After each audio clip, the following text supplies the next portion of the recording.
Hi, good day po sa lahat. Ako po si... Tapos, pumayag po ako na i-feature yung story ng buhay ko.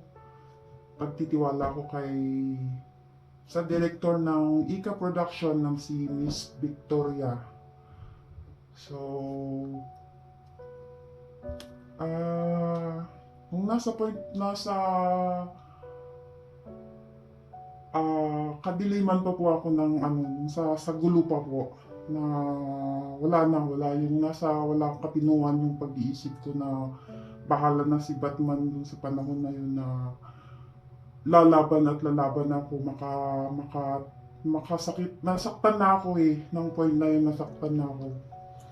So parang yung nasa isip ko lang maghihigante, mailabas ko yung galit na nararamdaman ko sa time na yon. So, ayun nga, naging madugo, naging may mga nasaktan, naging, parang ang dilim na ng araw na yun. So, nung nadala na ako sa presinto, parang wala pa rin, yung hindi na ako wala na yung katiniwan talaga na yung sa lahat na lang, yung bahala na, wala na kung ano man lang yung magiging desisyon para sa akin, yun na yun, hindi ko na Tapos nung nasa loob na ako ng kulungan, wala, yun parang hindi ka na makakain, hindi ka na makatulog ng maayos, kailangan mo sumunod sa mga nandun sa loob na mga mas nauna sa'yo kasi ikaw nga yung bago. Para kang magiging alipin ka.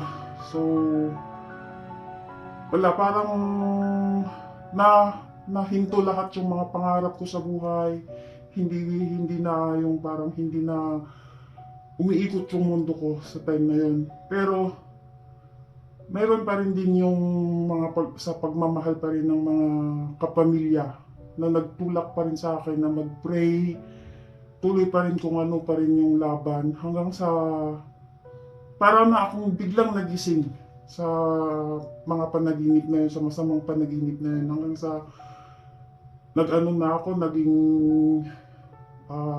much more stronger na ako, hindi sa laban ng pisikalan, kundi sa laban ng buhay na dapat na tahakin ko yung ano man yung dapat kong tahakin. So, papasalamat ako sa mga kaibigan, sa pamilya na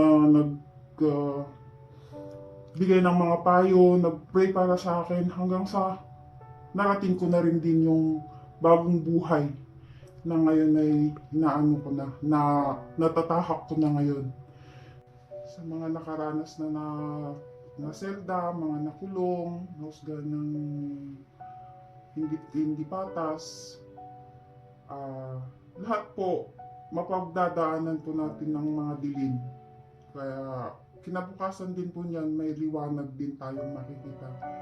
Kaya pray lang po, magtiwala sa sarili, lumaban, makipag-usap lagi kay God para igay tayo kung saan man tayo dapat mapunta. Yan lang po, maraming salamat po.